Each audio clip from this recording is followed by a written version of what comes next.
नमस्कार फ्रेंड्स, स्वागत है आपका हमारे YouTube चैनल दी अंकित राठी में। जैसा कि आपको पता ही है कि जनवरी 2021 में जनवरी 2024 में 21 जनवरी को आपका CTET का एग्ज़ाम होने वाला है।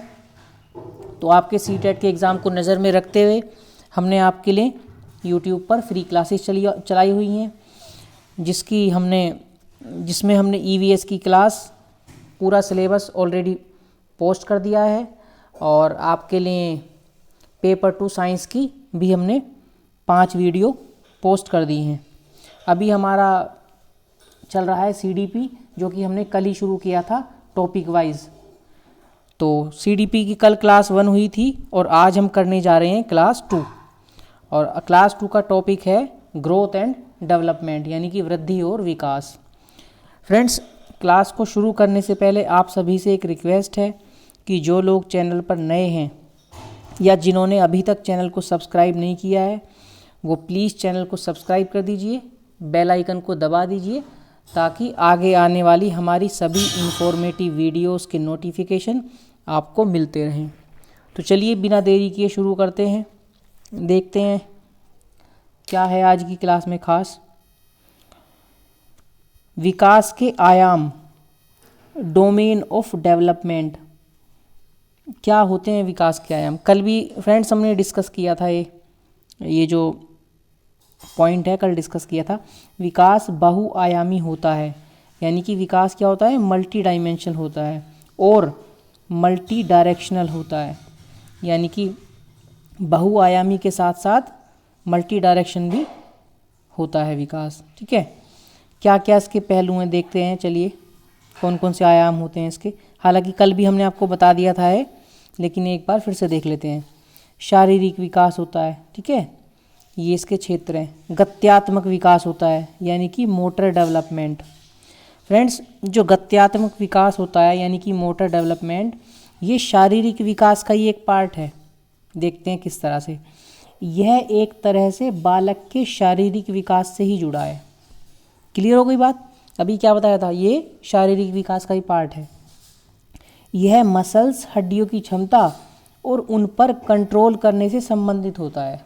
ठीक है, जैसे हम हाथ से कोई चीज़ पकड़ रहे हैं, ठीक है, या हम दौड़ रहे हैं, कूद रहे हैं, तो इसमें किसका काम होगा? हमारी मसल्स का, हड्डियों का, उनकी कैपेसिटी का पता चलता है, उनका रोल होता है। ठीक है, आगे देख लेते हैं। गत्यात्मक विकास में बालकों के चलने, दौड़ने, कूदने, भोजन करने आदि विषय को शामिल किया गया है। भोजन कैसे करते हैं फ्रेंड्स? हम अपने हाथ से रोटी या ब्रेड जो भी खाते हैं उसको तोड़ते हैं और उसको फिर खाते हैं हम। तो किस चीज़ का यूज़ होता है? हालांकि इसके लिए ज़्यादा मसल्स का यूज़ नहीं होता, लेकिन हमारी फिंगर्स का यूज़ होता है। ठीक है, चलिए आगे देख लेते हैं। फ्रेंड्स, ये जो हमने अभी पढ़ा है अभी गत्यात्मक विकास यानी कि मोटर डेवलपमेंट स्किल, इसको 2 भागों में बांटा गया है। ठीक है, इसको 2 भागों में बांटा गया है। कौन कौन से 2 भाग?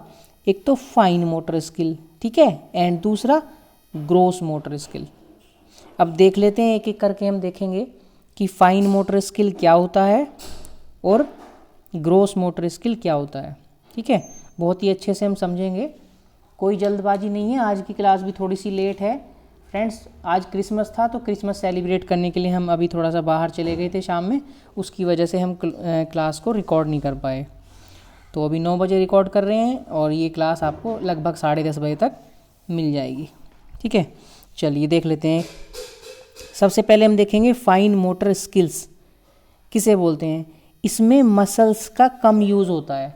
ठीक है, जैसे कि सपोज़ कीजिए हमें हाथ से रोटी तोड़नी है, तो उसमें किसका यूज़ करेंगे? हम अपनी फिंगर्स का, अंगूठे का यूज़ करेंगे। ठीक है, हमें पानी पीना है ग्लास को हाथ में पकड़ के, तो किसका यूज़ करेंगे? हम अपनी फिंगर्स का और अंगूठे का यूज़ करेंगे। तो उसमें मसल्स का कोई ज़्यादा खास रोल नहीं होगा बस। तो इसको क्या बोलते हैं? इस भाग को बोलते हैं फाइन मोटर स्किल। ठीक है, आगे देख लेते हैं ग्रोस मोटर स्किल क्या होता है। आई थिंक एग्जाम्पल भी दिया हुआ है इसमें। हाँ, एग्जाम्पल भी देख लेते हैं, आपको और अच्छे से क्लियर हो जाएगा। ठीक है, एग्जाम्पल दिया है इसका। फाइन मोटर स्किल का क्या एग्जाम्पल है? राइटिंग, यानी कि लिखना। आपको पता है फ्रेंड्स कैसे लिखते हैं? हाथ से लिखते हैं। ठीक है, फिंगर्स का यूज होता है। कलरिंग, यानी कि कलर करना, उसके लिए हम अपने हाथ की फिंगर का यूज़ करते हैं। ठीक है, कटिंग करना, कुछ भी हो सकता है, पेपर कटिंग कर रहे हैं या कोई चीज़ कटिंग कर रहे हैं, कपड़ा कटिंग कर रहे हैं हम। ठीक है, और ये लिखा है ब्रेकिंग चपाती। आई थिंक ये पीडीएफ में थोड़ी सी मिस्टेक हो गई है, ब्रेकिंग नहीं है, ये बेकिंग चपाती है, मतलब रोटी बनाना। ठीक है, आपको पता है रोटी बनाने में किसका यूज़ होता है, आपकी हाथ की फिंगर, अंगूठा, हथेली का यूज़ होता है। तो उसमें मसल्स की कोई खास रोल मसल्स का हमारी नहीं होता, यानी कि मांसपेशियों का कोई खास रोल नहीं होता। फ्रेंड्स, ये जो ब्रेकिंग लिखा है इसको हम पीडीएफ में ठीक कर देंगे। ठीक है, पीडीएफ में एडिट करने के बाद आपको उसके बाद ही सेंड करेंगे, वीडियो के तुरंत ही 2 मिनट के बाद या 5 मिनट के अंदर आपको पीडीएफ मिल जाएगी। ठीक है, उसके लिए आपको कोई चिंता करने वाली बात नहीं है। चलिए आगे देख लेते हैं। अब देख लेते हैं ग्रॉस मोटर स्किल्स। ठीक है, इसके भी एग्जाम्पल दिए गए हैं। फ्रेंड्स, आपको बस केवल देखना है, हल्का सा समझा हम आपको चुके हैं, अभी आपको बताया और आपको एकदम से दिमाग में बैठ जाएगा। ग्रॉस मोटर स्किल, इसमें मसल्स का ज़्यादा यूज़ होता है, यानी कि इसमें मांसपेशियों का ज़्यादा यूज़ होता है। एग्जाम्पल देख लेते हैं, स्विमिंग, रनिंग, जंपिंग। अभी बताया था ना हमने आपको कि मसल्स का कम यूज़ होगा तो फाइन मोटर स्किल्स, और मसल्स का ज़्यादा यूज़ होगा तो ग्रॉस मोटर स्किल्स। और ग्रॉस मोटर स्किल्स के एग्जाम्पल क्या बताए गए हैं, स्विमिंग। फ्रेंड्स, आपको पता है जब हम स्विमिंग करते हैं तो हम पूरे दोनों हाथ का भी यूज़ करते हैं। ठीक है, हम अपनी गर्दन का भी यूज़ करते हैं, कभी इधर घुमाते हैं कभी इधर घुमाते हैं, और साथ के साथ हम अपने पैरों का भी यूज़ करते हैं। ठीक है, बल्कि पूरी बॉडी को हम अपना मूवमेंट देते हैं, पूरी बॉडी को ही काम में लेते हैं, नहीं लेते। सेकंड नंबर पे आ जाता है रनिंग। रनिंग जब करते हैं तो पूरी बॉडी काम करती है उसमें भी। ठीक है, हाथ भी चलते टाइम, हमारे हाथ भी हिलते हैं दौड़ते टाइम, और उसके साथ साथ हमारे मसल्स भी एकदम एक्टिव हो जाते हैं जब हम दौड़ते हैं, पैर भी हमारे वर्क करते हैं। ठीक है, सेम थिंग जंपिंग में जब हम जंपिंग करते हैं तो हमारे पैर काम करते हैं। ठीक है, हाथ भी काम करता है, तो इसमें भी मसल्स का एक इम्पोर्टेंट रोल है, ज़्यादा रोल है। ठीक है, ज़्यादा यूज़ होता है। आई होप कि आपको फाइन मोटर स्किल्स और ग्रॉस मोटर स्किल्स क्लियर हो गए होंगे। ये किसके पार्ट है, 2 गत्यात्मक के। ठीक है, गत्यात्मक विकास के पार्ट हैं।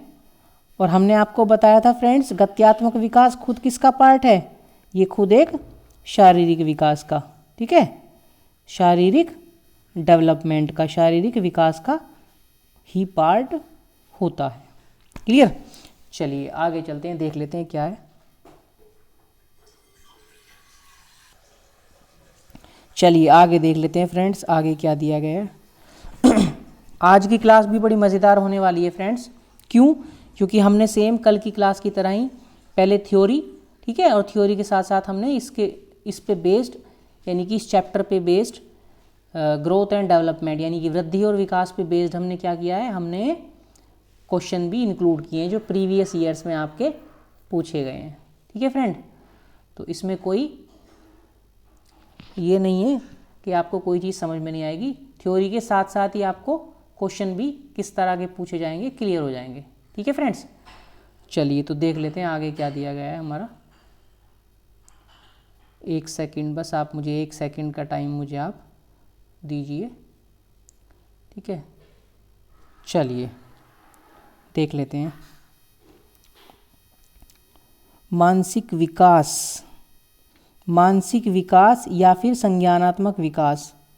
ठीक है, मेंटल या फिर कॉग्निटिव डेवलपमेंट, ये क्या है, ये विकास के आयाम हैं, यानी कि विकास के क्षेत्र हैं, जो कि हमने कल भी डिस्कस किए थे ना। पहला वाला क्या हो जाएगा, मानसिक या फिर संज्ञानात्मक, जो मेंटल से रिलेटेड हो, ठीक है, माइंड से रिलेटेड हो। सेकंड वाला सामाजिक विकास, सोशल डेवलपमेंट। हमने कल भी बताया था आपको कि सोशल डेवलपमेंट क्या होता है, समाज के साथ तालमेल मिलाना, समाज में बाहर निकलना, समाज के साथ घुलना मिलना, सामाजिक बातों को सीखना। ठीक है, उसे कहते हैं सामाजिक डेवलपमेंट। सामवेगिक विकास यानी कि इमोशनल डेवलपमेंट, ये भी हमने आपके साथ डिस्कस किया था।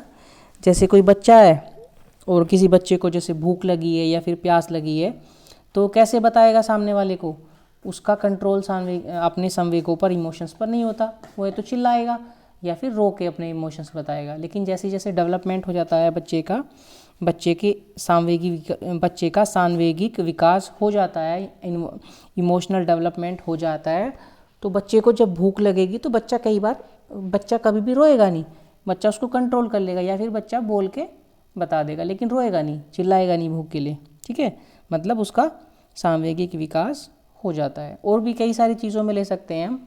सपोज छोटे बच्चे को चोट लग जाती है, चोट नहीं भी लगी है, छोटा बच्चा गिर जाएगा तो तुरंत रोने लग जाएगा, लेकिन जब उसका डेवलपमेंट हो जाएगा, बच्चा बड़ा हो जाएगा थोड़ा, तो थोड़ी उसको चोट भी लग जाएगी तो नहीं रोएगा, है ना। तो इसी को बोलते हैं सांवेगिक विकास का होना।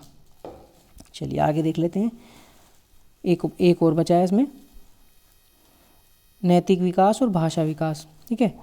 नैतिक विकास यानी कि मोरल डेवलपमेंट, आप समझते ही हैं, कल भी एग्जाम्पल देके हमने बताया था कि घर में गेस्ट आते हैं तो क्या करते हैं, उनको बैठाते हैं, ठीक है, और उनको हाय हेलो नमस्ते जैसे भी हम विश करते हैं, पैर भी छूते हैं कई बार, और उनके लिए पानी चाय खाने के लिए भी पूछते हैं कि नहीं। तो इससे क्या पता चलता है, नैतिक विकास का पता चलता है कि नैतिक विकास हुआ है, ठीक है। छोटे बच्चे में थोड़ा ना होता है। सपोज़ कीजिए आप छोटा बच्चा है और वो कोई चीज़, चॉकलेट या कोई चीज़ खा रहा है, आप उससे मांगते हैं तो कई बार बच्चा क्या करेगा, नहीं देगा, क्योंकि उसका मोरल डेवलपमेंट नहीं हुआ, उसको नहीं पता ये सब चीज़ें, ठीक है। लेकिन जब डेवलपमेंट उसका हो जाता है, वो समझने लगता है कि हाँ कोई मांगता है तो उसको देनी चाहिए चॉकलेट, तो बच्चा तुरंत से दे देगा, ठीक है। और सेम थिंग भाषा विकास, बच्चा जब छोटा होता है तो कैसे बोलता है, बहुत सारे वर्ड्स अपनी लैंग्वेज में गलत यूज़ करता है, लेकिन जैसे जैसे उसका लैंग्वेज डेवलपमेंट होता जाता है तो उसकी भाषा में, वर्ड्स में सुधार होता चला जाता है, और अंततः वो एकदम बिल्कुल साफ और सही लैंग्वेज बोलता है, ठीक है, बिल्कुल एकदम सही लैंग्वेज बोलता है। इसे बोलते हैं भाषा का विकास होना, ठीक है। चलिए, आई होप कि आपको यहाँ तक क्लियर हो गया होगा, यहाँ तक आपको कोई भी दिक्कत नहीं होगी, ठीक है फ्रेंड्स। बहुत ही धीरे धीरे चल रहे हैं, बहुत ही धीरे धीरे हम पढ़ रहे हैं, ज़्यादा बड़ा चैप्टर नहीं है, आज ख़त्म हो जाएगा ये, ठीक है। ग्रोथ एंड डेवलपमेंट यानी कि वृद्धि और विकास आज ख़त्म हो जाएगा, इसके क्वेश्चन भी आज हो जाएंगे, कल से हम नेक्स्ट टॉपिक लेंगे। चलिए अब देख लेते हैं बहुत ही इम्पोर्टेंट इस चैप्टर का पार्ट, बाल विकास के सिद्धांत यानी कि प्रिंसिपल ऑफ चाइल्ड डेवलपमेंट। कौन कौन से बच्चे के जो विकास के सिद्धांत हैं वो हम एक एक करके पढ़ेंगे और उनको समझेंगे, ठीक है। चलिए थोड़ा सा स्लाइड को ऊपर कर लेते हैं। हाँ, सबसे पहला जो प्रिंसिपल है, सबसे पहला जो सिद्धांत है उसे बोलते हैं समान प्रतिमान का सिद्धांत, ठीक है। क्या मतलब है इसका, प्रिंसिपल ऑफ सिमिलर पैटर्न। इसके अनुसार प्रत्येक जाति अपनी जाति के अनुरूप के विकास के प्रतिमान का अनुसरण करती है। उदाहरण देख लेते हैं, मानव और हाथी, ठीक है। क्या मतलब हुआ इस बात का, अभी समझा देते हैं आपको। फ्रेंड्स, आपने देखा होगा कि जैसे इसमें एग्जाम्पल मानव और हाथी लिखा है, तो मानव और हाथी का एग्जाम्पल हम ले लेते हैं। मानव का जब बच्चा पैदा होता है छोटा, चाहे वो किसी भी दुनिया देश में पैदा हो, तो हर जगह पे एक ही तरह का बच्चा पैदा होगा, ठीक है। छोटा बच्चा पैदा होगा और उसका विकास जब होगा, डेवलपमेंट, वो मानव की तरह ही होगा। कहीं ऐसा हुआ है कि मानव का बच्चा पैदा हुआ है और बाद में हाथी बन गया, ऐसा हुआ है कहीं? या फिर बच्चा पैदा हुआ है उसके 2 हाथ हैं, या फिर कहीं दूसरे देश में कोई बच्चा पैदा हुआ है उसके 4 हाथ हों, ऐसा कभी होता है? मतलब कहीं भी हो, किसी भी जगह हो, लेकिन जो उसका क्या होगा, उसका जो विकास होगा अपनी जाति के अनुरूप, ये लिखा है ना वर्ड्स, अपनी जाति के अनुरूप ही विकास के प्रतिमान का अनुसरण करती है। इस लाइन का यही मतलब है, ठीक है। सेम थिंग हाथी ले लेते हैं हम एग्जाम्पल में। हाथी का बच्चा पैदा होता है, चाहे वो किसी भी देश दुनिया में पैदा होगा, तो बिल्कुल वो एक ही तरह का बच्चा होगा, ठीक है। और उसका डेवलपमेंट वैसे ही होगा, 4 पैर होंगे, पूँछ होगी, एक सूंड होगी उसकी, और धीरे धीरे करके वो उसी तरह से बढ़ेगा, ठीक है। रंग में अंतर हो सकता है, ठीक है। रंग किसी का थोड़ा ज़्यादा डार्क ब्लैक है, थोड़ा किसी का ब्राउन है, रंग में अंतर हो सकता है। मानव के साथ भी किसी का काला है, किसी का गोरा है, किसी का सांवला है, लेकिन उसका जो विकास होता है वो अपनी जाति के अनुरूप ही होता है, ठीक है। बस इतनी सी बात है, यही इस सिद्धांत का मतलब है, समान प्रतिमान का सिद्धांत। आई होप कि आपको अब ये क्लियर हो गया होगा। चलिए अब आगे देख लेते हैं, आगे सेकंड वाला सिद्धांत, इसका प्रिंसिपल क्या दिया गया है। ठीक है, थोड़ा सा छोटा कर लेते हैं, ठीक, थोड़ा सा बड़ा कर लेते हैं।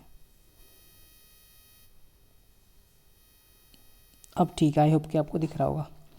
सेकंड आता है आपका विकास की दिशा का सिद्धांत, प्रिंसिपल ऑफ डायरेक्शन, यानी कि विकास की दिशा के बारे में बताया गया। आइए देख लेते हैं क्या दिया गया है। विकास की दिशा सिर से पैर की तरफ चलती है। जब हमारी विकास की दिशा सिर से पैर की तरफ होती है तो इसे मस्कादोमुखी यानी कि सीफेलोकोडल भी कहते हैं। कहने का मतलब क्या है कि जो विकास होता है, जो डेवलपमेंट होता है, पहले सर का होता है, ठीक है, सर वाले हिस्से का होगा और फिर बाद में वो पैर की तरफ चलेगा, सर से पैर की तरफ, ठीक है, सिर से पैर की तरफ होता है विकास। ये बात आप ध्यान रखेंगे। आगे एक चीज़ इसके लिए यूज़ की गई है, इसके लिए वर्ड, जब हमारा विकास, हमारी विकास की दिशा सिर से पैर की तरफ होती है, यानी कि सिर से पैर की तरफ जब डेवलपमेंट हो रहा है बच्चे का, तो इस क्रिया को बोलते हैं मस्कादोमुखी। ठीक है, मस्क से आप याद रख सकते हैं, मस्क माथा, ठीक है, मस्क अधो। अधो का मतलब फ्रेंड्स समझते हैं आप, आपने पढ़ा होगा, आपने हिंदी में यदि विलोम शब्द पढ़े हैं, ठीक है, लूस एंड में, तो अधो का मतलब क्या होता है, नीचे, यानी कि मस्क से नीचे की ओर, नीचे की ओर, ठीक है, जब मुख हो, मुखी। मस्क से अधो यानी कि नीचे की ओर जब मुख होगा, यानी कि सर से पैर की तरफ जब होगा विकास, तो उसको क्या बोलते हैं, हिंदी में मस्क अधोमुखी और इंग्लिश में बोलते हैं सेफेलोकोडल, ठीक है, सीफेलोकोडल। क्लियर। अब इसके विपरीत नेक्स्ट देख लेते हैं क्या पॉइंट लिखा है। दूसरी तरफ जब हमारे विकास का क्रम मध्य से शुरू होकर बाहर की तरफ होता है, सपोज कीजिए ये बच्चा है कोई, ठीक है, ये बच्चा है, तो विकास उसका यहाँ से शुरू हो रहा है, मध्य से, ठीक है, मध्य से शुरू विकास हो रहा है, मध्य से इस तरफ चल रहा है और मध्य से इस तरफ चल रहा है, ठीक है, यानी कि मध्य से विकास शुरू होकर ऊपर की तरफ जा रहा है और नीचे की तरफ जा रहा है, मतलब बाहर की तरफ चल रहा है। तो इस तरह के विकास को क्या बोलते हैं, तो यह समीप दूर अभिमुख यानी प्रोक्सीमोडिस्टल कहलाता है। मतलब यदि विकास सर से पैर की तरफ होगा, ध्यान रखेंगे, तो वो कहलाएगा मस्कादोमुखी यानी कि सीफेलोकोडल। लेकिन यदि विकास मध्य से शुरू होकर, ठीक है, विकास मध्य से शुरू होकर, विकास मध्य से शुरू होकर, ठीक है, बाहर की तरफ, बाहर की तरफ से मतलब है मध्य से जब शुरू होगा तो इधर भी चलेगा, वो इधर भी चलेगा, ठीक है, ऊपर की तरफ भी चलेगा, नीचे की तरफ भी, सिर की तरफ भी और पैर की तरफ भी, तो उसे क्या बोलेंगे, हिंदी में समीप दूर अभिमुख, ठीक है, इंग्लिश में प्रोक्सीमोडिस्टल कहलाता है। क्लियर है। अतः कह सकते हैं कि विकास क्रमिक होता है। मतलब डेवलपमेंट ऐसा नहीं है कि आज कुछ नहीं है और कल अचानक से डेवलपमेंट हो जाए। ये बात फ्रेंड्स हमने कल भी आपसे बताई थी कि विकास का एक क्रम होता है, ठीक है, एक क्रम में विकास होगा। विकास ऐसा नहीं है कि आज कुछ भी नहीं है और कल एकदम से चीज़ का डेवलपमेंट हो जाएगा, ठीक है, किसी भी बॉडी का, किसी भी मानव के, किसी भी फिजिकली या मेंटली कुछ भी एकदम से डेवलपमेंट होगा, एकदम से कुछ नहीं होता, सब कुछ सिस्टम से होता है, क्रम से होता है, ठीक है। चलिए, आई होप कि आपको सेकंड वाला प्रिंसिपल यानी कि विकास की दिशा का सिद्धांत भी क्लियर हो गया होगा, ठीक है फ्रेंड्स। चलिए आगे देख लेते हैं थर्ड नंबर पे क्या दिया गया है। चलिए फ्रेंड्स, थर्ड प्रिंसिपल इसका दिया गया है निरंतरता का सिद्धांत। घूम फिर के सब वही है जो हम ऑलरेडी आपको बता चुके हैं, ठीक है। निरंतरता जैसे कि वर्ड लिखा है, आपको उसे देख के ही पता चल रहा होगा। निरंतरता का क्या मतलब होता है, कंटिन्यूटी, वही लिखा हुआ है, प्रिंसिपल ऑफ कंटिन्यूटी। अभी हमने इसके बारे में क्या पॉइंट दिया गया हमने पढ़ा नहीं है, लेकिन आपको बता देते हैं। जो विकास होता है कैसे चलता है, कंटिन्यूअस चलता है, एक कंटिन्यूअस प्रोसेस है, ऐसे नहीं है बीच में रुक जाता है, ठीक है, कंटिन्यू चलता है। अब देख लेते हैं क्या दिया गया है। विकास कभी न रुकने वाली प्रक्रिया है, मतलब विकास कंटिन्यू चलता है, कभी नहीं रुकता। यह जीवन पर्यंत चलने वाली प्रक्रिया है, ठीक है, पूरे जीवन यह प्रक्रिया चलती है विकास की, डेवलपमेंट की। केवल इसकी गति मंद और तेज होती है। हाँ, ऐसा कभी कभी हो जाता है, कभी कभी कम विकास हो रहा है और कभी एकदम से ज़्यादा विकास हो रहा है।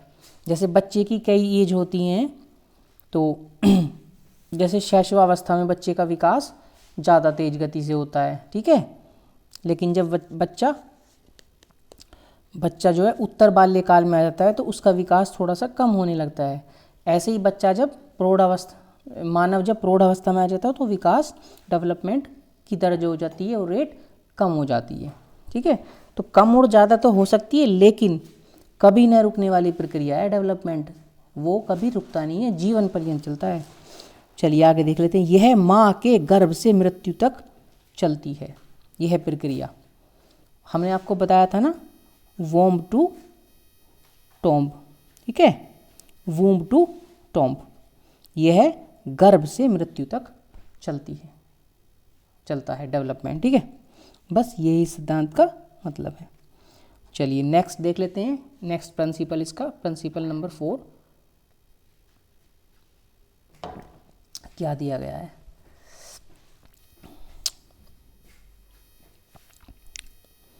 ओके, सामान्य से विशिष्ट क्रियाओं का सिद्धांत, principle of general to specific response.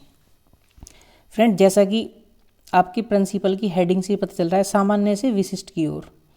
जैसे कोई छोटा बच्चा होगा तो पहले क्या करेगा, सबसे पहले दौड़ने थोड़ा ना लगेगा, वो क्या करेगा, सबसे पहले रेंग के चलेगा, ठीक है, फिर वो खड़ा होने का प्रयास करेगा, उसके बाद वो चलेगा प्रॉपर, और फिर बाद में दौड़ेगा। तो मतलब सामान्य क्रिया से एक विशिष्ट क्रिया करता है, ठीक है। तो विकास कैसा होता है, सामान्य से विशिष्ट की ओर। अब देख लेते हैं इसमें क्या लिखा गया है। हमारा विकास सदैव सामान्य से विशिष्ट क्रियाओं की ओर चलता है। अभी बताया ना आपको डेवलपमेंट कैसे चलता है, कैसे वर्क करता है, सामान्य से विशिष्ट क्रियाओं की ओर चलता है, ना कि विशिष्ट से सामान्य की ओर। ऐसा नहीं है कि बच्चा दौड़ने लगेगा पहले और बाद में रेंगना सीखेगा, ऐसा कभी होता है क्या, कभी नहीं होगा। तो विकास कैसे चलता है, सामान्य से विशिष्ट की ओर, ठीक है। देखो एग्जाम्पल में भी यही लिखा हुआ है, उदाहरण में लिखा हुआ है उठना, ठीक है, बैठना, चलना, दौड़ना। तो ये सब जितनी भी एक्टिविटी हैं, ये पहले एकदम से इसका पहले स्टेप करेगा। इसके दौड़ने के लिए पहले क्या करेगा, पहले उसको चलना आएगा, बाद में दौड़ना सीखेगा, ठीक है। चलने से पहले रेंगना सीखता है, ठीक है। बैठने से पहले, उठने बैठने से पहले लुढ़केगा, कई बार लुढ़कना सीखता है, ठीक है। तो बस यही इसका मतलब है। आई होप आपको क्लियर हो गया होगा। और फ्रेंड्स, यदि क्लास आपको पसंद आ रही है, आपको अच्छे से समझ आ रहा है पूरा टॉपिक, तो प्लीज़ क्लास को एक बार लाइक कर दीजिए, ठीक है, और सेशन को एक बार अपने दोस्तों में भी शेयर कर दीजिए। चलिए आगे देख लेते हैं क्या दिया गया है। फ्रेंड्स, नंबर 5 पे आ जाता है पूर्व अनुमान का सिद्धांत, यानी कि प्रिंसिपल ऑफ प्रीडिक्टेबिलिटी, ठीक है। इसके बारे में देख लेते हैं क्या दिया गया है। विकास पूर्व अनुमान होता है क्योंकि हम पहले ही अनुमान लगा सकते हैं कि विकास किस दिशा में ज़्यादा होगा। फ्रेंड्स, समझते हैं इसका क्या मतलब है। विकास जो होता है, पूर्व अनुमान का सिद्धांत, विकास का पूर्व अनुमान का सिद्धांत भी है। मतलब डेवलपमेंट जैसे होना है तो उसका हमें अंदाज़ा, उसका हमें आइडिया पहले ही लग जाता है कि विकास किस दिशा में होगा, किस दिशा में ज़्यादा होगा, ठीक है।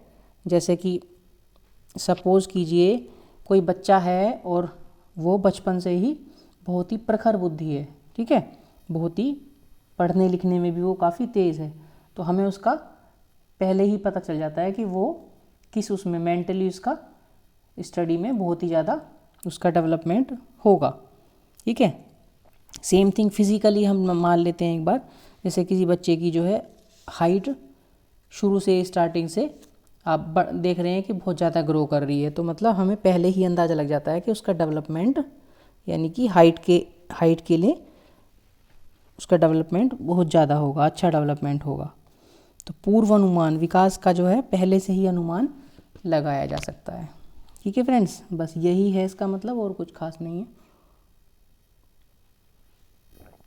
चलिए आगे देख लेते हैं क्या दिया गया है। एकीकरण का सिद्धांत, प्रिंसिपल ऑफ यूनिटरी प्रोसेस। एकीकरण से पता चलता है फ्रेंड्स, एकीकरण मतलब एक साथ लेके आना किसी चीज़ को। देख लेते हैं, बच्चों में एकीकरण का गुण पाया जाता है जब हम किसी एक काम को करने के लिए अपने हाथ पैरों को एक साथ मिलाकर काम करते हैं तो वह एकीकरण कहलाता है। फ्रेंड्स सिंपल सी बात है कि आपको कोई काम अपने एक हाथ से करना है, हाथ से कोई काम करना है। यदि आप एक हाथ से करते हैं तो हो सकता है आपका काम हो जाएगा, लेकिन वही काम को करने के लिए आप दोनों हाथ का यूज़ करते हैं, दोनों हाथ को एक साथ लेके आते हैं। सपोज़ कीजिए आपको वज़न उठाना है, ठीक है, एक हाथ से उठाएंगे तो हो सकता है आपको परेशानी हो सकता है आप ना भी उठा पाएँ, या फिर हो सकता है कि आप उठा भी लें। लेकिन जब वही काम आप दोनों हाथ से करेंगे, ठीक है, दोनों हाथ को एक साथ लाकर वो वज़न उठाएंगे तो आप इजीली उसको पिक कर लेंगे, ठीक है, और आपका काम आसान हो जाएगा।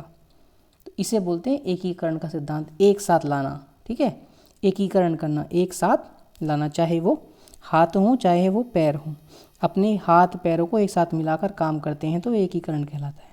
ठीक है, यही इसमें लिखा हुआ है। क्लियर है फ्रेंड्स? चलिए आगे देख लेते हैं, आगे क्या दिया गया है।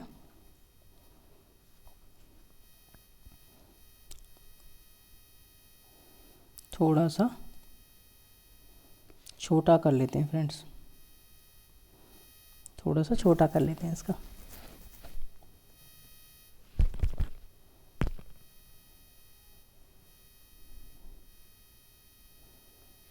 आई होप कि आपको भी ये दिख रहा होगा। ठीक है, नंबर 7 पे आपका दिया गया है व्यक्तिगत भिन्नता का सिद्धांत, principle of individual differences. Friends एक बात बताइए आप, जैसे कोई बच्चा तो बहुत गोरा पैदा हो जाता है, कोई बच्चा सांवला पैदा हो जाता है, ठीक है, कोई बच्चा क्या होता है बहुत प्रखर बुद्धि रहता है, ठीक है, पढ़ने लिखने में बहुत तेज, उसका आईक्यू लेवल बहुत अच्छा होता है। कोई बच्चा थोड़ा सा बुद्धू होता है कि नहीं होता? मतलब डेवलपमेंट जो होता है बच्चे का, किसी भी बच्चे का, तो उनमें भिन्नता पाई जाती है। ऐसा नहीं है कि एक क्लास में यदि 50 बच्चे पढ़ते हैं तो 50 के 50 का डेवलपमेंट एक ही तरह होगा, कि अलग अलग उनके जीन्स भी अलग अलग होंगे, ठीक है, उनका जो एटमॉस्फेयर इन्वायरमेंट भी अलग अलग होगा कि नहीं होगा, ठीक है, तो उनका जीन्स भी अलग होंगे, उनका एनवायरनमेंट भी अलग होगा, और वो सब, इसका क्या मतलब हुआ, वो सब जो है व्यक्तिगत भिन्नता, व्यक्तिगत रूप से वो भिन्न होंगे कि नहीं होंगे, तो उनका विकास भी अलग अलग होगा। क्योंकि आपको पता ही है, हमने बताया था विकास के लिए एनवायरनमेंट का और जीन्स का एक बहुत बड़ा रोल होता है, ठीक है, जिसको एनवायरनमेंट अच्छा मिलेगा उसका डेवलपमेंट अच्छा होगा, ठीक है, जिसको शिक्षा अच्छी मिलेगी उसका डेवलपमेंट यानी कि विकास अच्छा होगा, ठीक है। तो ये फैक्टर हैं जो विकास को प्रभावित करते हैं। अब देख लेते हैं क्या दिया गया है। बच्चों का विकास व्यक्तिगत विभिन्नता के अनुसार चलता है, किसी में विकास की गति तेज तो किसी में कम होती है, किसी में जल्दी से डेवलप हो जाता है और किसी में धीरे धीरे डेवलप होता है।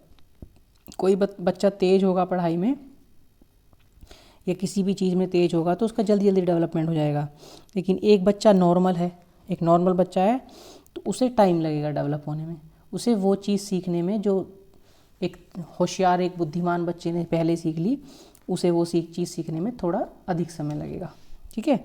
इसी को बोलते हैं वैयक्तिक भिन्नता का सिद्धांत, ठीक है। हर एक व्यक्ति का विकास अलग अलग होता है, एक जैसा नहीं होता।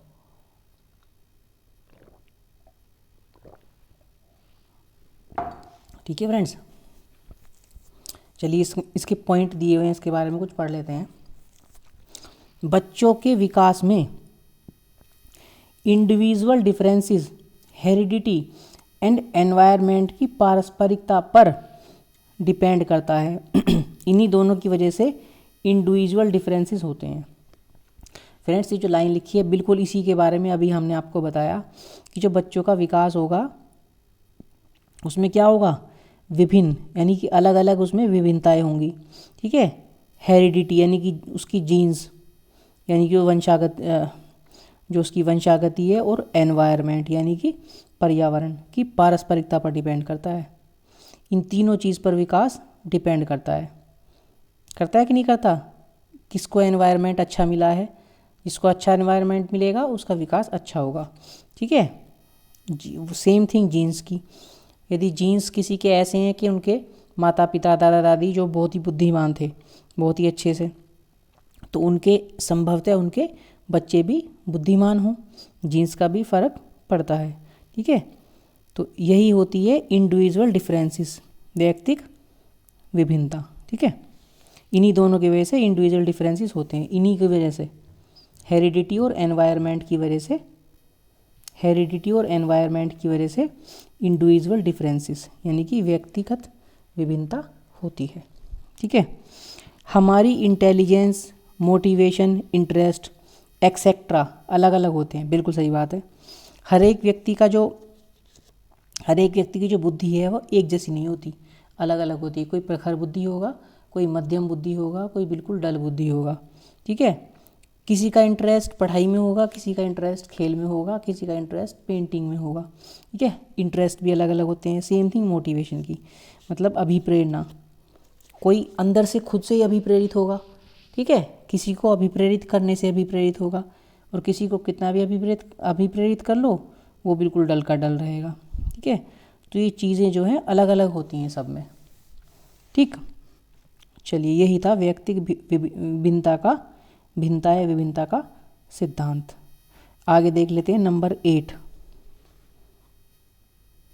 पे आपका दिया गया है वर्तुलाकार बनाम रेखीय प्रकृति का सिद्धांत, यानी principle of spiral versus linear. विकास का सिद्धांत स्पाइरल होता है, ठीक है, या फिर लीनियर होता है, इस बारे में इसमें बताया गया है। विकास कभी भी रेखीय नहीं होता, मतलब वह कभी भी सीधी रेखा में नहीं चलता। कभी उसकी गति धीमी तो कभी तेज होती है। फ्रेंड्स, क्या हुआ इसका मतलब? विकास ऐसा नहीं है कि एक ही चाल से, एक ही स्पीड से, एक ही दिशा में चल रहा है, नहीं। जैसे कि पहले भी एक सिद्धांत में डिस्कस किया है, विकास जो होगा, विकास की स्पीड कम या ज़्यादा, विकास कभी मंद और कभी तेज हो सकता है कि नहीं? तो इसी को बोलते हैं स्पाइरल, यानी कि वर्तुलाकार। विकास वर्तुलाकार स्पाइरल होता है, कभी उसकी गति तेज होगी, कभी उसकी गति मंदी होगी, यानी कि विकास एक सीधी रेखा में नहीं होता। ठीक है, बस इतनी सी बात। अब नेक्स्ट देख लेते हैं नंबर 9 पे क्या दिया गया है। अंतर संबंधित विकास का सिद्धांत, ठीक है, यानी कि प्रिंसिपल ऑफ इंटर डेवलपमेंट। अंतर संबंधित देख लेते हैं। शारीरिक, बौद्धिक, संवेगात्मक, सामाजिक। ये विकास के आयाम बताए थे ना आपको, विकास के क्षेत्र। तो ये क्या होते हैं? ये सारे के सारे इंटरनली आपस में एक दूसरे से क्या होते हैं? जुड़े होते हैं। इसी को बोलते हैं अंतर संबंधित विकास का सिद्धांत, मतलब इंटरनली ये एक दूसरे से जुड़े होते हैं। और अन्य प्रकार के विकास अंतर संबंधित और परस्पर निर्भर करते हैं, आपस में जुड़े होते हैं, अंतर संबंधित होते हैं और एक दूसरे पर डिपेंड होते हैं, निर्भर होते हैं। ठीक है, इसी को बोलते हैं अंतर संबंधित विकास का सिद्धांत। क्लियर है फ्रेंड्स? चलिए आगे देख लेते हैं। ये हो गए आपके विकास के सिद्धांत, 9 सिद्धांत खत्म। ठीक है, अब आ जाती हैं आपकी बाल विकास की अवस्थाएं, यानी कि स्टेज ऑफ चाइल्ड डेवलपमेंट। किस किस तरह से बच्चे का डेवलपमेंट होता है, कौन कौन सी स्टेज होती हैं उसकी। तो सबसे पहली स्टेज है फ्रेंड्स प्रसवपूर्ण। प्रसवपूर्ण का मतलब आप समझते ही हैं कि बच्चे के पैदा होने से पहले, यानी कि बच्चा जब गर्भ में होता है। कितने दिन के लिए होता है बच्चा गर्भ में? 9 महीने के लिए। या फिर डेज वाइज बात करते हैं तो 9 तिया 27, 1 महीने में 30 डेज होते हैं, तो 9 तिया 27, लगभग 270-275 डेज। तो आप रफली कह सकते हैं 280 डेज।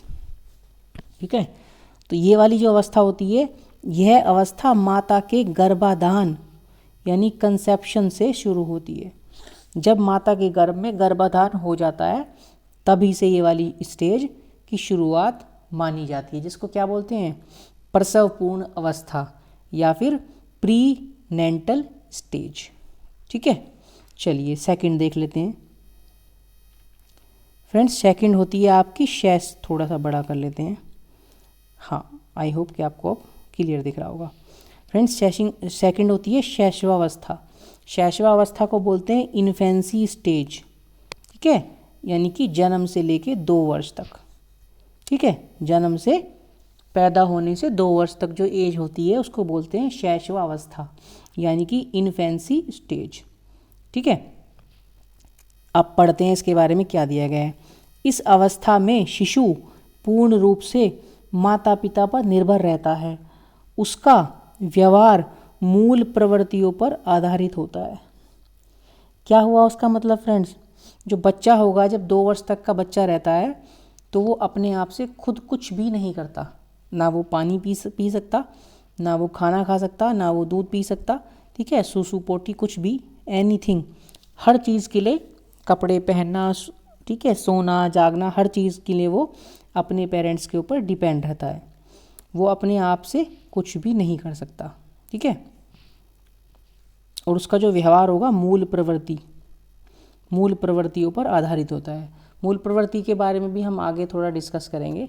अभी आप बस समझ लीजिए, मूल प्रवृत्ति जो होती हैं ये एक तरह से सांवेगिक जो एक्टिविटी होती हैं, जैसे रोना, ठीक है, गुस्सा करना, चिंता करना, इस तरह से मूल प्रवृत्तियों की जो है एक्टिविटी होती है। ठीक है, आगे डीपली हम पढ़ेंगे इसके बारे में। फिलहाल आप इतना ही समझ लीजिए कि मूल प्रवृत्तियों पर आधारित होता है बच्चे का व्यवहार जन्म से लेकर 2 साल तक। ठीक है, तेज शारीरिक मानसिक अधिगम की अवस्था, ये बहुत इंपॉर्टेंट लाइन है फ्रेंड्स, कि जो शैशवावस्था होती है बच्चे की, उसमें उसका बहुत ही तेज़ी से शारीरिक विकास होता है। बच्चा बहुत जल्दी से बढ़ता है। ठीक है, मानसिक विकास भी बहुत जल्दी से होता है। ठीक है, बच्चे के सामने कोई आप काम कर रहे हैं, कुछ भी कर रहे हैं, तो बच्चा उसको बहुत जल्दी कैच करता है, बच्चा उसको सीखता है। यही इसमें लिखा है, मानसिक अधिगम की अवस्था। अधिगम मतलब सीखने की अवस्था। आप बच्चे के सामने कोई एक्टिविटी करेंगे, बच्चा भी उसको कॉपी कर लेगा, सीख लेगा। ठीक है, नेक्स्ट, नैतिकता, मोरालिटी का अभाव। फ्रेंड्स, मोरालिटी का अभाव ये हमने थोड़ी देर पहले बताया था आपको। जब छोटा बच्चा होता है तो उसमें नैतिकता नहीं होती, बिल्कुल भी उसमें मोरालिटी नहीं होती, क्योंकि उसका नैतिकता का विकास उस टाइम पे नहीं होता। बच्चे से कोई चीज़ मांगोगे, बच्चा नहीं देगा। आप ज़बरदस्ती बच्चे को से ले लोगे, कोई खिलौना या कोई खाने की चीज़ लोगे, तो बच्चा क्या करेगा? रोने लग जाएगा। ठीक है, सेम थिंग, यदि बच्चा अपनी माँ की गोद में है और कोई अजनबी आकर, कोई भी अजनबी या फिर कोई आसपास का कोई फैमिली का बच्चे को उसकी माँ की गोद से लेता है, तो बच्चा क्या करता है? बच्चा तुरंत से रोने लग जाएगा। तब तक रोता रहेगा जब तक वापस से उसको वो अपनी माँ की गोद में नहीं चला जाएगा। होता है कि नहीं होता ऐसा? बिल्कुल होता है। इसी को बोलते हैं नैतिकता का अभाव। छोटे बच्चे में, शिशु में, जन्म से लेकर 2 वर्ष तक नैतिकता का अभाव होता है, मोरालिटी का अभाव होता है। ठीक है, चलिए नेक्स्ट स्टेज देखते हैं, स्टेज नंबर 3। इसे बोलते हैं फ्रेंड्स पूर्व बाल्य अवस्था, यानी कि अर्ली चाइल्डहुड स्टेज। इसका जो टाइम पीरियड होता है वो क्या होता है? बाल्य अवस्था की जो पहली वाली स्टेज है, स्टार्टिंग वाली, उसे बोलते हैं पूर्व बाल्य अवस्था। इसकी एज होती है फ्रेंड्स 2 से लेकर 6 वर्ष तक। ठीक है, 2 से 6 वर्ष तक का जब बच्चा होगा तो क्या करता है वो? इसमें बच्चा अनुकरण, इमिटेशन द्वारा सीखता है। ठीक है, अनुकरण करता है बच्चा। जैसे बच्चे के सामने कुछ बोलते हैं हम, तो बच्चा उसको फॉलो करता है, उसका अनुकरण करता है। अनुकरण कर कर के बच्चा सीखता है। ठीक है, इस अवस्था में जिज्ञासा यानी कि क्यूरोसिटी ज़्यादा पैदा होती है। क्यूरोसिटी ज़्यादा होती है। ठीक है, बच्चे को कोई भी चीज़ होगी उसके बारे में जानने की ज़्यादा उसको क्यूरोसिटी होती है, चाहे कोई भी चीज़ है जो पूर्व बाल्यावस्था होती है। ठीक है, 2 से 6 वर्ष तक का जब बच्चा होगा और उसको आप कोई चीज़ दे दोगे तो उसके बारे में ज़्यादा से ज़्यादा बात पूछनी शुरू कर देगा, क्या है ये, कैसे है, ऐसा क्यों है, सवाल पे सवाल, क्वेश्चन पे क्वेश्चन का ज़्यादा करेगा, क्योंकि उसमें क्यूरियोसिटी ज़्यादा होती है, जिज्ञासा बहुत होती है, जो अर्ली चाइल्डहुड स्टेज होती है। ठीक है, इस अवस्था को टॉय एज कहा जाता है। बच्चा जो है इस एज में आपको पता है खिलौनों का सहारा लेता है। ठीक है, खिलौनों से अधिक खेलता है, अधिक लगाव से रहता है खिलौनों से, इसीलिए इस अवस्था को टॉय एज कहा गया है। बच्चा खिलौने से खेलता है यानी कि टॉयज से खेलता है तो उसको टॉयज एज बोल दिया गया है। ठीक है, यह भाषा अर्जन के लिए संवेदनशील चरण, सेंसिटिव पीरियड है।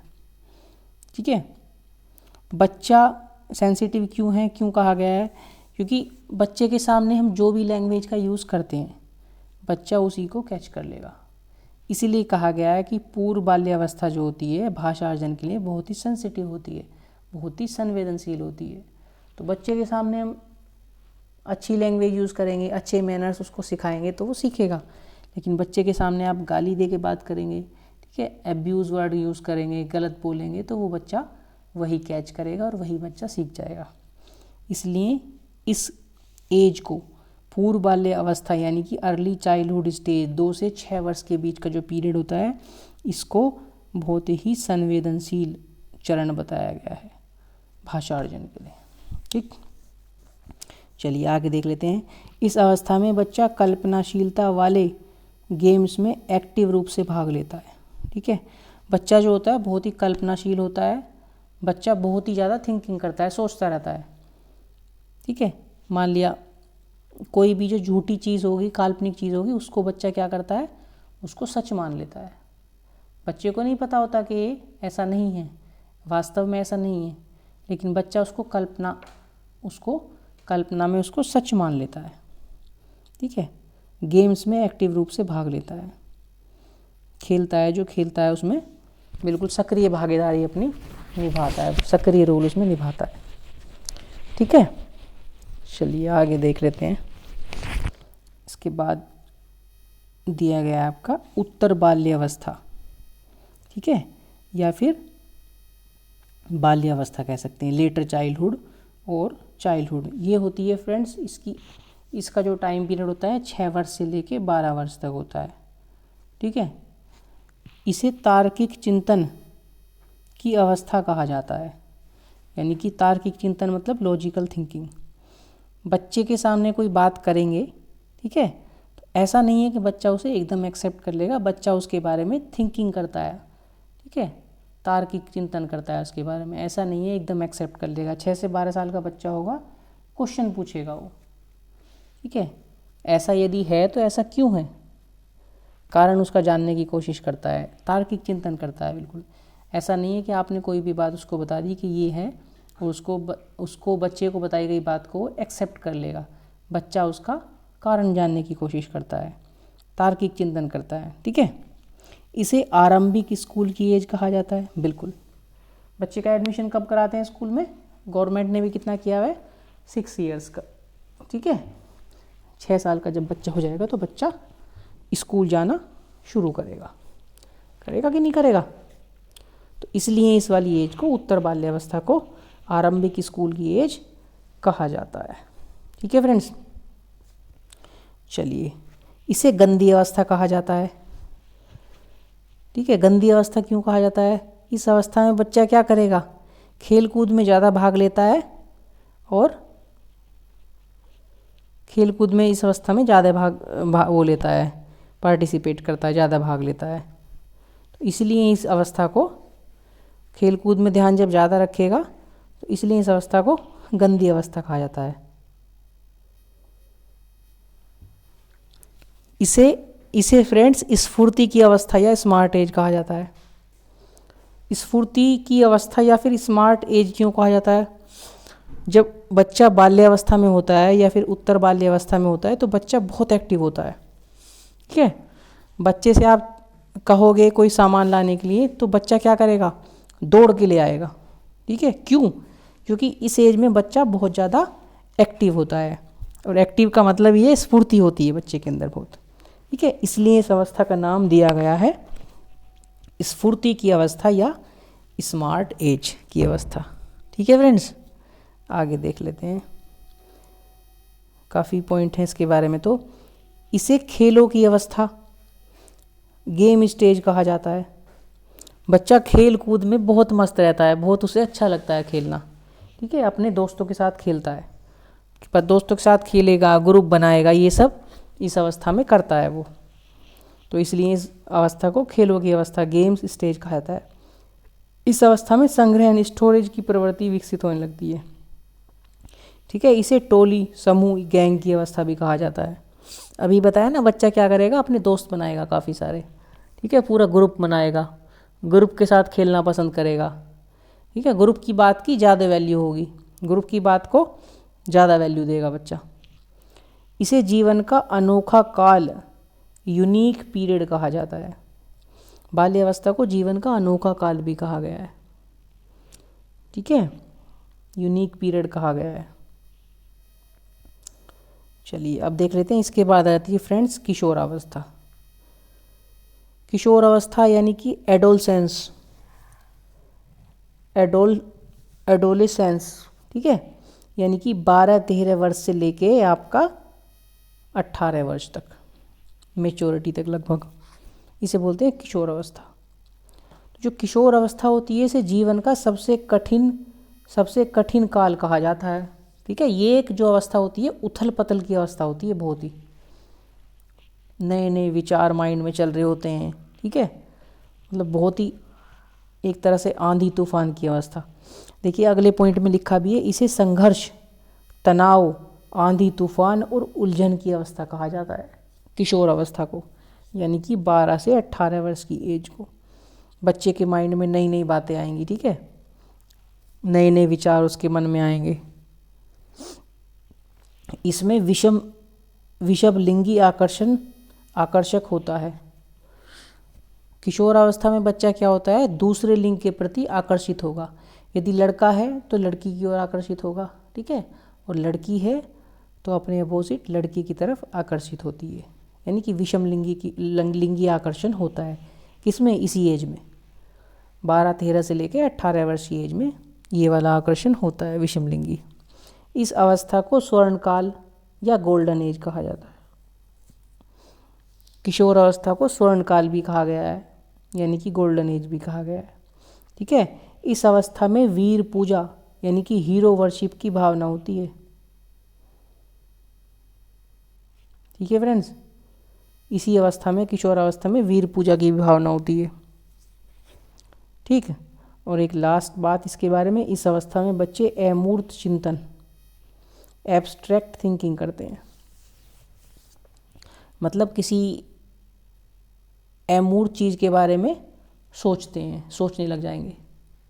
ठीक है, अमूर्त चीज़ तो समझते हैं ना आप, एब्स्ट्रैक्ट थिंग जिसको हम छू नहीं सकते। ठीक है, केवल उसके बारे में सोच सकते हैं, तो उसके बारे में चिंतन करते हैं किशोर अवस्था में बच्चे। ठीक है, इतना ध्यान रखेंगे इसके बारे में। और ये जो पॉइंट्स, जितने भी पॉइंट्स यहाँ लिखे हैं, इन्हीं पॉइंट से रिलेटेड क्वेश्चन सीडीपी में आपका बनता है। इसको बहुत ही ध्यान से आप पढ़ेंगे। चलिए आगे देख लेते हैं। आई थिंक अब शुरू हो गए हैं फ्रेंड्स आपके क्वेश्चंस। ठीक है, हमने क्वेश्चन इंक्लूड किए हैं, लगभग ज़्यादा नहीं है, 6-7 क्वेश्चन है, इसी के ऊपर डिपेंड है क्वेश्चन, इजीली आप क्लिक कर लोगे। तो आइए देखते हैं पहला क्वेश्चन क्या दिया गया है। निम्न में से कौन सा विकास का सिद्धांत नहीं है? अब बताइए, ये तो आप कर लेंगे इजीली। अभी तो हमने विकास के सिद्धांत पढ़े हैं, कितने सिद्धांत थे विकास के, हमने पढ़े हैं 9 सिद्धांत। अनुकूलित प्रत्यावर्तन का सिद्धांत, फ्रेंड्स ये तो हमने नहीं पढ़ा। चलो आगे देख लेते हैं, होल्ड करते हैं इसको। निरंतर विकास का सिद्धांत यानी निरंतरता का सिद्धांत, प्रिंसिपल ऑफ कंटिन्यूटी, ये तो हमने पढ़ा है। इसने पूछा है नहीं है, तो ऑप्शन नंबर 2 हमारा आंसर नहीं होगा। थर्ड ऑप्शन देख लेते हैं, परस्पर संबंध का सिद्धांत। फ्रेंड्स ये भी हमने लास्ट में पढ़ा है। क्या कि जो फिज़िकल डेवलपमेंट होता है, मेंटल डेवलपमेंट होता है, ठीक है, सोशल डेवलपमेंट होता है और इमोशनल डेवलपमेंट होता है, ये सब चीज़ें क्या होती हैं, ये सब इंटरकनेक्टेड होती हैं, अंतर संबंधित होती हैं सब। तो परस्पर संबंध का सिद्धांत भी पढ़ा है हमने, ये भी आज का आंसर नहीं होगा।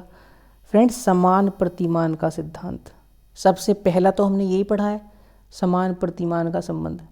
हाथी का बच्चा हाथी के बच्चे की तरह ही ग्रो करेगा और इंसान का बच्चा इंसान के बच्चे की तरह ही ग्रो करेगा, तो ये भी इसका आंसर नहीं होगा। इसका आंसर क्या हो जाएगा, विकास का सिद्धांत कौन सा नहीं है, पहला वाला विकास का सिद्धांत नहीं है। क्वेश्चन नंबर 1 का ऑप्शन नंबर ए बिल्कुल राइट आंसर हो जाएगा। और आई होप कि आपको ये क्वेश्चन बिल्कुल क्लियर हो गया होगा, क्रिस्टल क्लियर, कोई भी इसके आंसर टिक करने में आपको दिक्कत नहीं होगी, क्योंकि सीधा सीधा क्वेश्चन है, कौन विकास का सिद्धांत नहीं है, और जो हमने नहीं पढ़ा 1 उसी को हमने टिक कर दिया। ठीक है फ्रेंड्स, उम्मीद करते हैं कि क्लास आपको पसंद आ रही होगी, मज़ा आ रहा होगा। ठीक है, पूरा आप क्लास को एंजॉय कर रहे होंगे, और क्लास आप एंजॉय कर रहे हैं, क्लास देखने में आपको मज़ा आ रहा है, तो प्लीज़ क्लास को एक बार लाइक कर दीजिए, अपने दोस्तों के साथ शेयर कर दीजिए, और जिन्होंने चैनल को सब्सक्राइब नहीं किया है प्लीज़ चैनल को सब्सक्राइब कर लीजिए। ठीक है, चलिए देखते हैं नेक्स्ट क्वेश्चन हमने क्या लिया है इसके लिए। आइए देख लेते हैं क्वेश्चन नंबर 2 इसका। शरीर के आकार में वृद्धि होती है क्योंकि, शरीर के जो आकार में वृद्धि होती है, ठीक है, क्यों होती है, क्योंकि क्या कारण बताया गया इसका, शारीरिक और गत्यात्मक विकास, संवेगात्मक विकास, संज्ञानात्मक विकास, नैतिक विकास। फ्रेंड्स, शरीर में जो वृद्धि होगी वो नैतिक होती है क्या, नहीं। उसका नैतिक से क्या मतलब है, शारीरिक जो वृद्धि होती है वो संज्ञानात्मक होती है, संज्ञानात्मक का विकास का मतलब है बुद्धि से रिलेटेड, कॉग्निटिव, मेंटल, ठीक है। संवेग यानी कि इमोशंस, यानी कि रोना चिल्लाना, ठीक है, ये सब चीज़ें। तो इसका शरीर के आकार में वृद्धि से क्या मतलब है, सीधा सा सीधा है, क्वेश्चन नंबर 2 का ऑप्शन नंबर ए बिल्कुल राइट आंसर हो जाएगा। शरीर का मतलब है शरीर, आकार का मतलब है शरीर, शारीरिक और गत्यात्मक विकास, ठीक है। गत्यात्मक विकास शारीरिक विकास का ही पार्ट है, हमने आपको बताया था। तो आई होप कि आपको कोई भी दिक्कत नहीं होगी इस क्वेश्चन में। तो क्वेश्चन नंबर 2 का ऑप्शन नंबर 1 बिल्कुल राइट आंसर हो जाएगा। क्लियर है फ्रेंड्स। चलिए नेक्स्ट क्वेश्चन पे चलते हैं, आज की क्लास का क्वेश्चन नंबर 3 देख लेते हैं क्या दिया गया है। विकास में वृद्धि से तात्पर्य है, विकास में वृद्धि से तात्पर्य है, बताइए। जो विकास होता है, विकास के अंदर ही आता है वृद्धि भी, लेकिन क्या तात्पर्य है उससे, ज्ञान में वृद्धि, संवेग में वृद्धि, वजन में वृद्धि, या फिर आकार, सोच, समझ, कौशलों में वृद्धि। फ्रेंड्स, हमने आपको बताया था कि विकास और वृद्धि में क्या अंतर है। वृद्धि जो होती है विकास का ही एक पार्ट है, ठीक है, विकास के ही अंदर आ जाती है। जैसे आपको सपोज मैं बना देता हूँ एक ग्राफ, ये तो हो गया आपका विकास, ठीक है, और ये आपकी हो गई वृद्धि। तो वृद्धि क्या होती है, विकास के ही अंदर आ जाती है। तो विकास के अंदर ज्ञान की भी वृद्धि होगी, यानी कि मेंटल डेवलपमेंट भी होगा, इमोशनल डेवलपमेंट भी होगा, ठीक है। वजन यानी कि शारीरिक डेवलपमेंट भी होगा, शारीरिक मतलब पी, इमोशनल मतलब ई, ठीक है। और आपका ज्ञान में वृद्धि मतलब सी, और एक क्या था, पीसी, एस था। एस मतलब क्या था बताइए, फिजिकली, कॉग्निटिव, और एस मतलब सोशल था। तो क्या हो जाएगा इसका राइट आंसर हो जाएगा फ्रेंड्स ऑप्शन नंबर डी। आकार में यानी कि फिजिकली, ठीक है, सोच में यानी कि कॉग्निटिव, समझ में, सोच समझ एक ही बात है, कौशल, ठीक है, सोच समझ कौशल तीनों एक ही बात है। तो ऑप्शन नंबर डी इसका राइट आंसर हो जाएगा। अलग अलग ना लगा के हम एक ही ऑप्शन को टिक कर देंगे, ठीक है। ये सभी के सभी विकास के अंदर आ जाते हैं। क्लियर। चलिए नेक्स्ट क्वेश्चन पे चलते हैं, क्वेश्चन नंबर 4 देख लेते हैं क्या दिया गया है। बच्चों के संदर्भ में विकास के अंतर्गत आते हैं केवल गुणात्मक परिवर्तन, ठीक है, केवल मात्रात्मक परिवर्तन, गुणात्मक एवं मात्रात्मक परिवर्तन दोनों, नहीं गुणात्मक नहीं मात्रात्मक परिवर्तन। फ्रेंड्स, हमने जब वृद्धि के बारे में पढ़ा था तो हमने क्या पढ़ा था, वृद्धि क्या होती है, मात्रात्मक होती है। अभी विकास की बात चल रही है, तो केवल मात्रात्मक तो होगा नहीं, क्योंकि वृद्धि होती है मात्रात्मक, और केवल जो शब्द लगा है वो गड़बड़ है। तो मात्रात्मक परिवर्तन केवल उसमें होता है वृद्धि में, ठीक है, केवल गुणात्मक। अब फ्रेंड्स हमने आपको बताया था विकास के अंदर ही वृद्धि आती है, और विकास कैसा परिवर्तन होता है कि गुणात्मक और मात्रात्मक दोनों, क्योंकि विकास के अंदर ही वृद्धि होती है, वृद्धि विकास का ही एक पार्ट है। तो क्या हो जाएगा इसका राइट आंसर? इसका राइट आंसर हो जाएगा फ्रेंड्स ऑप्शन नंबर 3, गुणात्मक एवं मात्रात्मक परिवर्तन दोनों।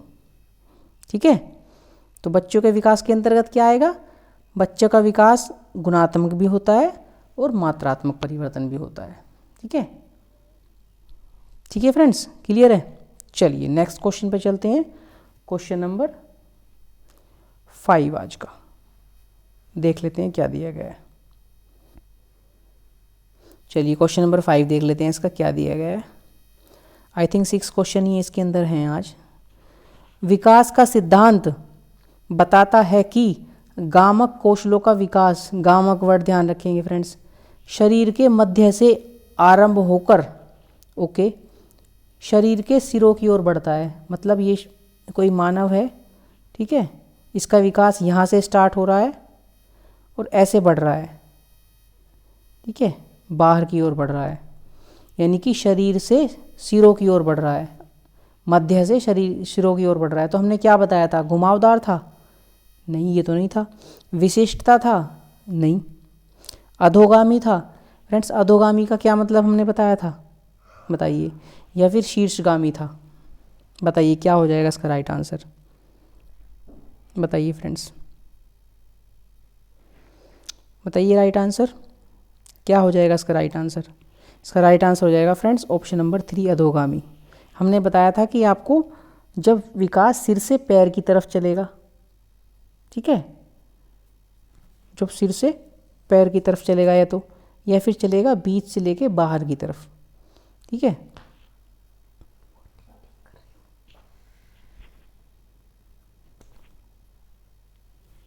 ठीक है फ्रेंड्स। तो इसका राइट आंसर क्या हो जाएगा? अधोगामी हो जाएगा, जब मध्य से आरंभ होकर शरीर के सिरों की ओर बढ़ता है। ठीक है, चलिए नेक्स्ट क्वेश्चन पे चलते हैं। क्वेश्चन नंबर 6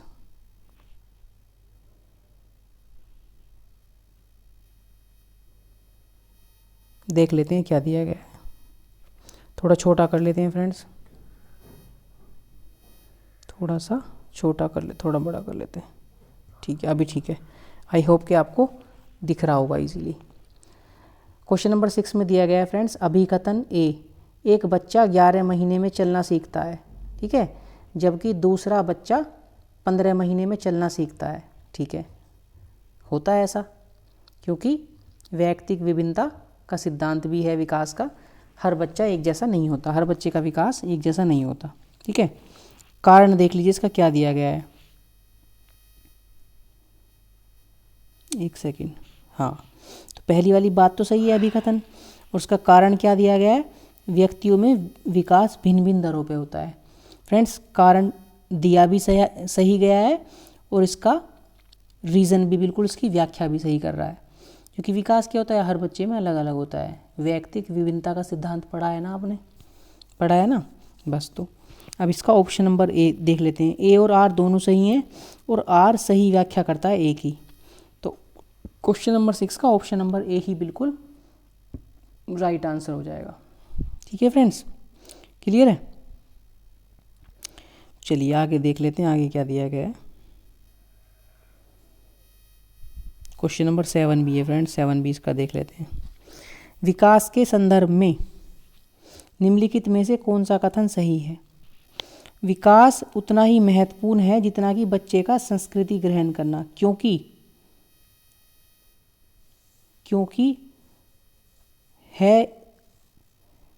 यह एक जैविक विकास की प्रक्रिया है। बिल्कुल सही बात है ये तो।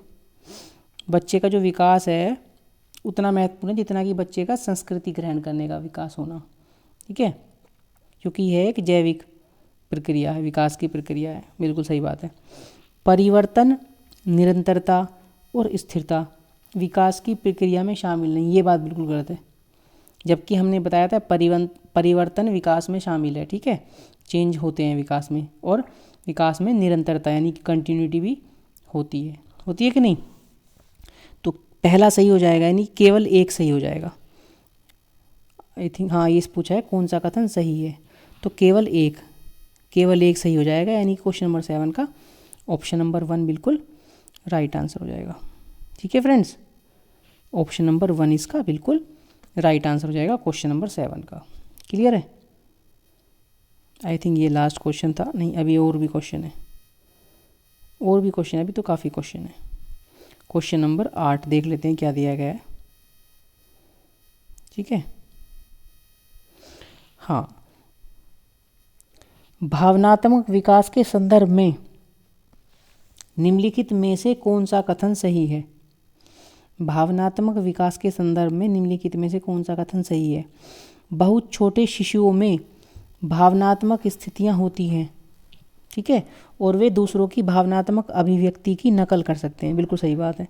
छोटा बच्चा होगा, भावनात्मक स्थिति उसमें होती हैं और वो कोई दूसरे की भावना की नकल कर सकते हैं। बिल्कुल सही बात है। ठीक है, आप बच्चे को के सामने जैसा करेंगे बच्चा वैसा ही आपका कॉपी कर लेता है। नेक्स्ट पॉइंट पढ़ते हैं। पूर्व स्कूली बच्चे, यानी कि स्कूल में जाने से पहले जो होते हैं बच्चे, अपनी और दूसरों की भावनाओं के बारे में बातें करने के लिए भावनात्मक लेबल का उपयोग करते हैं। बिल्कुल सही बात है। भावनात्मक लेबल से क्या मतलब है, जैसे जब तक बच्चे ने कुछ सीखा नहीं है, स्कूल नहीं गया, तो बच्चे को सपोज भूख लगी है तो बच्चा क्या करेगा, रोने लगेगा, रो के अपनी बात बताएगा, या फिर कोई भी इमोशनल वो एक्टिविटी करेगा, तो इसी को बोलते हैं कि भावनात्मक लेबल का यूज़ करता है। ठीक है, बच्चे ने तो सीखा तो कुछ है नहीं अभी, तो कैसे बताएगा बच्चा, तो उसको बोलते हैं भावनात्मक लेबल का यूज़ करता है, रो के, चिल्ला के, या कोई भी एक्टिविटी करके, ठीक है, कोई भी मुंह बना के वो करता है। तो थोड़ा सा छोटा कर लेते हैं, इसको थोड़ा सा ऊपर कर लेते हैं। इसमें पूछा क्या है, कौन सा कथन सही है? तो फ्रेंड्स के दोनों ही कथन सही है, यानी कि ऑप्शन नंबर ए इसका बिल्कुल राइट आंसर हो जाएगा क्वेश्चन नंबर 8 का। ठीक है, क्लियर है फ्रेंड्स? चलिए आगे देख लेते हैं क्वेश्चन नंबर इसका 9। विकास के परिणाम स्वरूप नवीन विशेषताएं और नवीन योग्यताएं प्रकट होती हैं, यह कथन किसने दिया है? फ्रेंड्स, ये इसके बारे में हमने आपको बताया नहीं है, ये एक जो है ये डेफिनीशन है जो किसके द्वारा दी गई है। 4 ऑप्शन आपको दिए गए हैं, गैसेल, हरलॉक, मेरेडिथ और चौथा दिया गया आपको डगलस और होलैंड। तो आपको बता देते हैं कि ये परिभाषा विकास के बारे में हरलॉक के द्वारा दी गई है। ठीक है, याद रखेंगे। विकास के परिणाम स्वरूप नवीन विशेषताएं और नवीन योग्यताएं प्रकट होती हैं। ठीक है, इनकम्प्लीट है वैसे कथन, ये पूरा नहीं है। तो ये जो कथन दिया गया है ये हरलॉक के द्वारा दिया गया है। ठीक है, हरलॉक द्वारा ये कथन दिया गया है, आप याद रखेंगे। इस तरह के कथन डायरेक्टली आपके पेपर में पूछ लिए जाते हैं कि बताइए ये परिभाषा किसने दी है। ठीक, आगे देख लेते हैं आगे दिया है क्या। फ्रेंड्स, बस इतना ही था, आगे नहीं है। क्वेश्चन नंबर 9 तक ही थे। तो ये था फ्रेंड्स आज का सेशन, और उम्मीद करते हैं कि सेशन आपको पसंद आया होगा और आपको अच्छे से समझ में भी आया होगा। थ्योरी के साथ हमने क्वेश्चन इंक्लूड किए हैं, क्वेश्चन भी आपने इजीली पिक कर लिए होंगे, इजीली आपने उनको लगा लिया होगा। ठीक है फ्रेंड्स, वीडियो देखने के लिए, क्लास देखने के लिए थैंक्स। और हमारे सोशल मीडिया हैंडल्स हैं, इंस्टाग्राम पे आप हमें फॉलो कर सकते हैं अंकित राठी के नाम से, आप वहाँ हमें डायरेक्ट मैसेज भी कर सकते हैं। और इंस्टाग्राम पे हमारा डेली क्विज सेक्शन लगता है, स्टेटस में भी और वैसे भी पोस्ट पे आप क्विज़ लगा सकते हैं। आजकल हम सीटेट के क्वेश्चन क्विज़ में लगा रहे हैं। टेलीग्राम चैनल आप ज्वाइन कर सकते हैं दी अंकित राठी के नाम से। सभी PDF नोट्स, ठीक है, और आने वाली क्लास के नोटिफिकेशन वगैरह सब कुछ आपको ग्रुप में शेयर कर दिया जाता है time to time. Facebook ID है हमारी अंकित चौधरी के नाम से, आप चाहें तो फेसबुक भी ज्वाइन कर सकते हैं। और यूट्यूब चैनल का नाम है दी अंकित राठी। अभी तक किसी ने सब्सक्राइब नहीं किया है तो प्लीज़ चैनल को सब्सक्राइब कर लीजिए। ठीक है, चलिए तो मिलते हैं फिर कल एक नई वीडियो में, एक नई क्लास के साथ। आज आपकी 2 क्लास हो चुकी हैं, कल तीसरी क्लास आपकी होगी। ठीक है, तो तब तक आप लोग अपना ध्यान रखिए, मस्त रहिए, स्वस्थ रहिए। Bye bye, take care, thank you.